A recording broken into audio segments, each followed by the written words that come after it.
नमस्कार प्रिय दर्शकों, एक बार फिर आपका स्वागत है हमारे YouTube चैनल बीइंग टीवी में। प्रिय दर्शकों, आज फिर एक नई कहानी, एक नया वीडियो लेकर के हम हाजिर हुए हैं। आज की जो कहानी है, आज का जो प्रसंग है, यह बड़ा ही मोटिवेशनल है, बड़ा ही ज्ञानवर्धक है। प्रिय दर्शकों, एक चिड़िया ने बताई निकम्मी औलाद की कहानी। दर्शकों, कहानी शुरू करने से पहले अगर आप हमारे चैनल पर पहली बार आए हैं तो चैनल को सब्सक्राइब करें, बेल आइकन ऑन करें, अच्छे कमेंट किया करें ताकि हर आने वाले वीडियो का नोटिफिकेशन सबसे पहले आपको मिले और प्रिय दर्शकों आप उसका फायदा उठा सकें। तो शुरू करते हैं। प्रिय दर्शकों, आज की यह प्यारी सी कहानी, यह प्यारा सा वीडियो दर्शकों, प्राचीन समय की बात है। किसी वृक्ष पर एक चिड़ा और चिड़िया का जोड़ा रहा करता था। वह दोनों पति पत्नी एक दूसरे से बड़ा प्रेम किया करते थे, एक दूसरे का बड़ा आदर सम्मान करते थे। प्रिय दर्शकों, कुछ समय बाद चिड़िया गर्भ धारण करती है। अब तो संतान के आने की खुशी में चिड़ा और चिड़िया बड़े खुश थे। वह दोनों इस दिन के लिए ईश्वर का धन्यवाद कर रहे थे। तब चिड़िया कहती है कि पिया जी, हमारा बच्चा हमारा सहारा बनेगा, बुढ़ापे में हमारी लाठी बनेगा और हमारा खूब ध्यान रखेगा, हमारी खूब सेवा करेगा। तब चिड़ा कहता है कि प्रिय, तुम यह बहुत गलत सोच रही हो। मैं तुम्हें एक कहानी सुनाता हूँ और उसके माध्यम से तुम्हें समझ में आएगा कि तुम कितनी गलत बात कर रही हो। प्रिय दर्शकों, अब चिड़ा अपनी कहानी प्रारंभ करता है। चिड़ा कहता है कि प्रिय, बहुत समय पहले की बात है। किसी नगर में एक बूढ़ी माई रहती थी जिसके 4 पुत्र और 2 बेटियां थीं। पति की जिंदा रहते ही उसके चारों बेटों की और दोनों बेटियों की शादी हो गई थी। कुछ समय बाद उसके पति मृत्यु को प्राप्त हो गए। पति के मरने के बाद घर में बहू और बेटों की चलने लगी। बूढ़ी माई को धीरे धीरे घर के सब लोगों ने पूछना छोड़ दिया। सब लोग अपनी अपनी इच्छा से काम करने लगे थे। कोई बूढ़ी माई से ठीक से बात नहीं करता था, ना कोई भोजन पानी की पूछता था। एक दिन की बात है, बूढ़ी माई की सबसे छोटी बहू अपने कपड़े धो रही थी। तभी बूढ़ी माई ने अपनी बहू से कहा, हे बहू, मेरी साड़ी बहुत ज्यादा गंदी हो गई है, तुम अपने कपड़ों के साथ इसे भी साफ करके सूखने के लिए डाल देना। प्रिय दर्शकों, लेकिन बूढ़ी माई को क्या मालूम था कि उसके पति की मृत्यु के बाद बहू का रंग रूप ही बदल जाएगा। छोटी बहू ने अपनी सास से की साड़ी को उठा करके और बूढ़ी माई के ऊपर फेंक दिया और बोली, अरे नास मिटी बुढ़िया, मैं तेरी कोई नौकरानी नहीं हूँ जो पूरे खानदान के कपड़े धोती रहूंगी। अगर ज्यादा धुले कपड़े पहनना है तो खुद ही धोकर क्यों नहीं पहन लेती हो। प्रिय दर्शकों, बहू की ऐसे शब्द बूढ़ी माई के हृदय में तीर की तरह जाकर लगे। क्रोध में आकर बहू की बात का जवाब देते हुए बूढ़ी माई ने भी कुछ शब्द कह दिए। इतने में बहू ने अपने पैर से चप्पल उतारकर बूढ़ी माई के ऊपर दे मारी। बहू को भी यह पता था कि इस बुढ़िया की बात इस घर में कोई सुनने वाला नहीं है। अब बूढ़ी माई अपना सर नीचे झुका लेती है और वह चप्पल एक ओर से निकल जाती है। बहू की ऐसी हरकत देखकर बूढ़ी माई हैरान रह गई। बूढ़ी माई बड़ी बड़ी आंखों से बहू को देखती रही। आज पहली बार वह अपने जीवन में इस प्रकार की घटना देख रही थी। बूढ़ी माई बहुत देर तक चुपचाप खड़ी रही। उसके बाद वह अपने कमरे में चली जाती है और अपना सर पकड़कर बैठ जाती है। प्रिय दर्शकों, उसकी आंखों में आंसू भर आते हैं। उन्होंने कभी ऐसा सोचा तक नहीं था कि जो बहू अपने हाथों से उनके पैर छूती है, वही बहू अपने हाथों से कभी उन्हें चप्पल मारेगी। अभी तो उसके पति को मरे हुए 2 महीने भी नहीं हुए थे कि इतने में ही बहू का नीच व्यवहार सामने आने लगा था। अब तो बूढ़ी माई अपने पति को याद करके रोने लगती है। उसकी आंखों के आंसू नहीं रुक रहे थे। प्रिय दर्शकों, सारी रात बूढ़ी माँ के मन में अलग अलग विचार आते रहे। उन्हें इतना दुख हो रहा था, वह सोचने लगी यही दिन देखना बाकी रह गया था। किस्मत में बहू और बेटे के हाथों चप्पल खाना लिखा था। पीड़ा तो मुझे इस बात की है कि जिस पुत्र को मैंने 9 महीने कोख में रख कर पाला, उसे जरा भी मुझ पर तरस नहीं आया। वह भी वहीं पास में खड़ा खड़ा बहू की हरकत को देखता रहा। उसने बहू की इस गिरी हुई हरकत पर एक भी शब्द नहीं बोला, अपना मुंह तक नहीं खोला। चलो, बहू तो दूसरे घर की है, पर यह तो मेरा सगा ही पुत्र है। हजारों तरह के विचार बूढ़ी माँ के दिमाग में आ रहे थे। प्रिय दर्शकों, चिड़ा आगे कहता है कि हे प्रिय, वह बूढ़ी माँ अपने पूरे जीवन की घटनाओं को याद करने लगी। सोचने लगी, जब मैं इस घर में शादी करके आई थी तो यह घर कच्चा था। मैंने और मेरे पति ने परिश्रम करके इसे पक्का बनाया।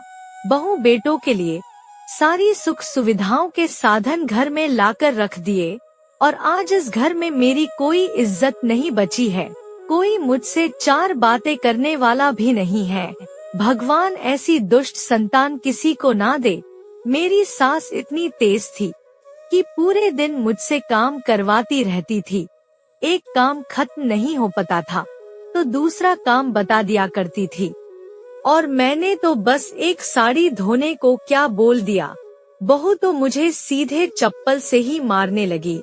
और मुझसे अगर कभी कोई गलती हो जाती थी तो मुझे डर लगता था कि मैं अपनी सास के गुस्से का सामना कैसे करूंगी। मैंने घर का पूरा काम करके 6 बच्चे बड़े कर लिए, और ये 8 लोगों से मैं अकेली नहीं पाली जाती। 4 पुत्रों में से किसी ने भी अपनी बूढ़ी माँ की खबर नहीं ली। पूरी रात मैंने रोते रोते गुजार दी। प्रिय दर्शकों, सुबह होते ही बूढ़ी माई एक थैले में अपने कुछ कपड़े रखती है और जरूरी सामान रखकर अपने पीहर के लिए जाने लगी। परंतु फिर भी बूढ़ी माई को रोकने के लिए, माँ से उसका दुख जानने के लिए घर का कोई भी सदस्य नहीं आया। अब वह बूढ़ी माई घर से अपना थैला लेकर निकल पड़ी और मन ही मन में सोच रही थी कि मेरा पूरा जीवन बीत चुका है।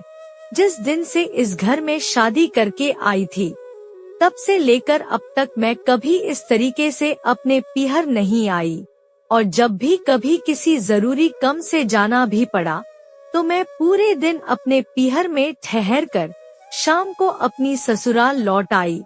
प्रिय दर्शकों, बूढ़ी माई इस बात को लेकर बड़ी चिंतित थी कि मेरे भैया और भाभी पूछेंगे तो मैं क्या बताऊंगी।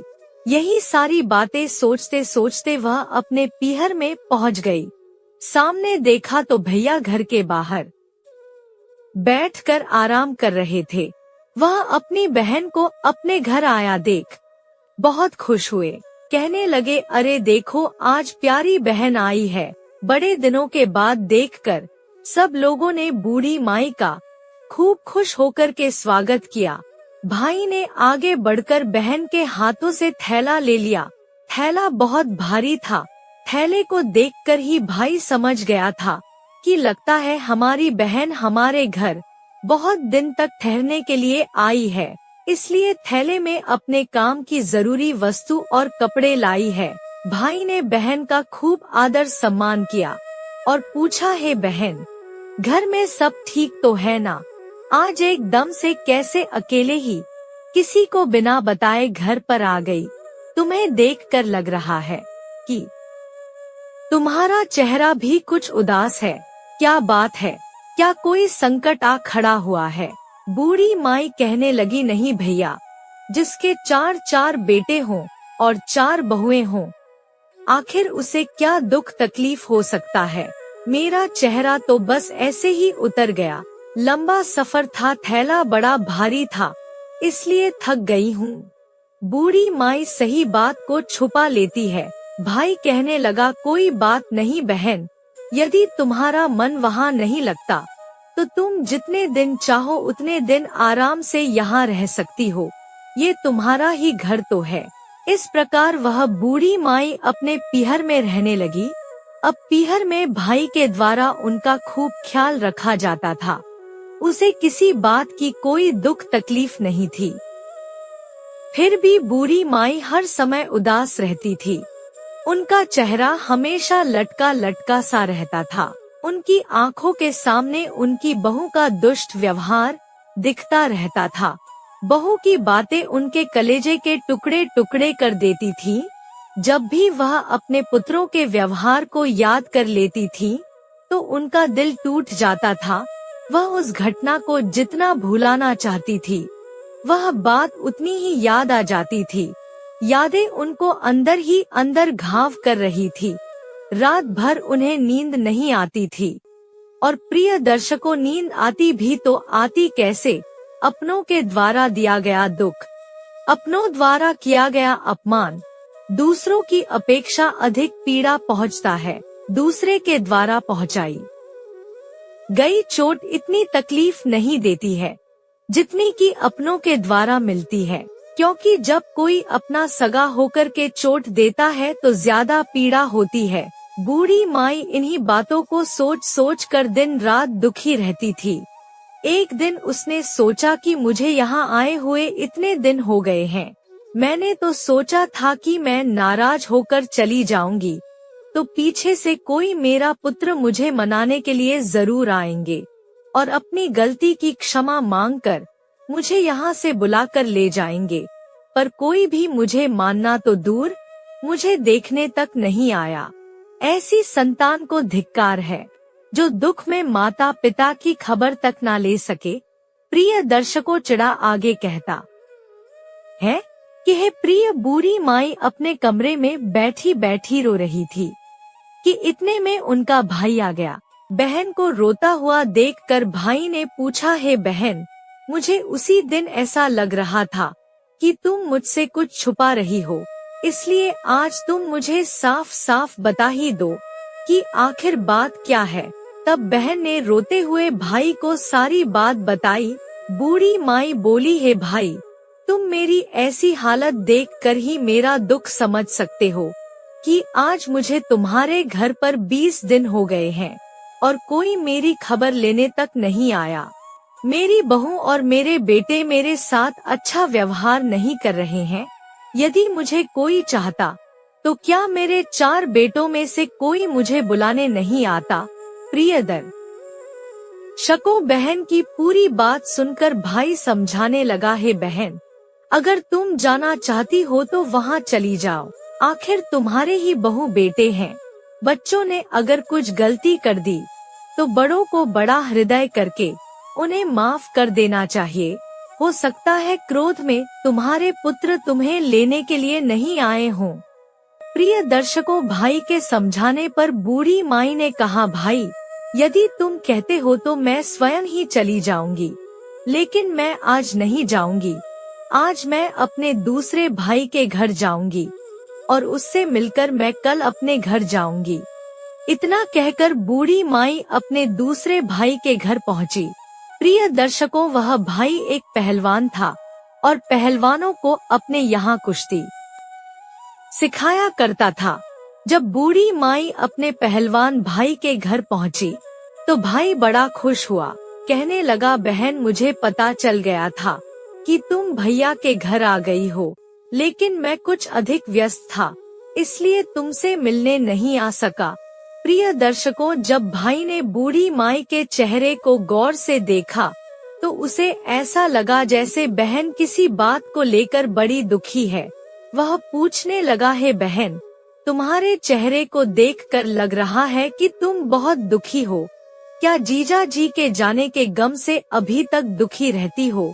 बताओ क्या बात है। भाई के इस प्रकार पूछने पर बहन की आंखों से आंसू बहने लगे। अब वह सिसक सिसक कर रोने लगी और उसने अपने भाई को सारी बात बता दी। बूढ़ी माई बोली, हे भाई, मेरी बहुएं मुझ पर अत्याचार करती हैं। मेरे पुत्र भी कुछ नहीं कहते हैं, वह भी अपनी पत्नी का ही साथ देते हैं। कई कई दिन तक मैं भूखी प्यासी पड़ी रहती हूँ। कोई मुझसे खाने की नहीं पूछता है। बहुएं चप्पल फेंक कर मारती है और मेरे पुत्र खड़े होकर तमाशा देखते रहते हैं। ऐसे पुत्र होने से तो अच्छा है कि मैं बिना संतान के ही मर जाती। कभी कभी मन में आता है कि ऐसी जिंदगी से तो मर जाना ही अच्छा है। प्रिय दर्शकों, बहन का दुखड़ा सुनकर पहलवान भाई का खून खोल उठता है। उसने तुरंत अपने पहलवानों को तैयार किया और सभी को लेकर अपनी बहन के घर पहुंच गया। उधर चारों बेटों ने देखा, बहुओं ने देखा तो उन पहलवानों को देखकर वह सभी कांपने लगे। पहलवान ने कहा, देखो भांजों, अगर अपनी भलाई चाहते हो तो मेरी बहन का घर खाली करके और एक दिन के अंदर यहाँ से चले जाओ। ये घर मेरे जीजा जी और बहन ने बनाया है, तुम्हारा इस घर में कोई अधिकार नहीं है। अगर तुम एक दिन के अंदर घर खाली करके नहीं गए तो मेरे लोग तुम सभी को मार मार के भरता बना देंगे। प्रिय दर्शकों, पहलवानों को देखकर सभी बेटे अपनी अपनी पत्नी को साथ लेकर घर छोड़कर चले गए और वह बूढ़ी माई उस घर में रहने लगी। अब अपनी माँ की सेवा करने के लिए उसकी दोनों बेटियां बारी बारी से आती रहती थी। अब बूढ़ी माई का समय सुख से गुजरने लगा। उधर बूढ़ी माई के चारों बेटे शहर में जाकर आराम से रहने लगे। जब तक उनके पास धन दौलत थी तब तक तो वह सुख से रहे, और जब धन खत्म हो गया तो वह चारों पुत्र अपनी बूढ़ी माता को याद करने लगे और अपनी पत्नियों के साथ अपने घर लौट आए और घर आकर अपनी बूढ़ी माता के पैरों में गिर पड़े और अपने किए के लिए क्षमा मांगने लगे। प्रिय दर्शकों, आखिर माँ तो माँ होती है। बूढ़ी माई ने अपने पुत्रों को क्षमा कर दिया और अब वह सभी एक ही घर में रहने लगे। अब वह बहुएं और बेटे अपनी माता का बहुत ध्यान रखते, माता की खूब सेवा करते। तो प्रिय दर्शकों, इतनी कहानी वह चढ़ा अपनी पत्नी चिड़िया को सुनाता है और चिड़िया को बात समझ में आ जाती है कि जरूरी नहीं है हर औलाद बुढ़ापे में अपनी माता पिता की सेवा करे। तो प्रिय दर्शकों, हमारी आज की यह कहानी यहाँ समाप्त होती है। हम उम्मीद करते हैं कि आपको हमारी आज की यह कहानी पसंद आई होगी और आप इससे ढेर सारी प्रेरणाएं लेंगे। मिलते हैं अगली ज्ञान चर्चा के साथ अगले वीडियो में। तब तक के लिए नमस्कार, धन्यवाद।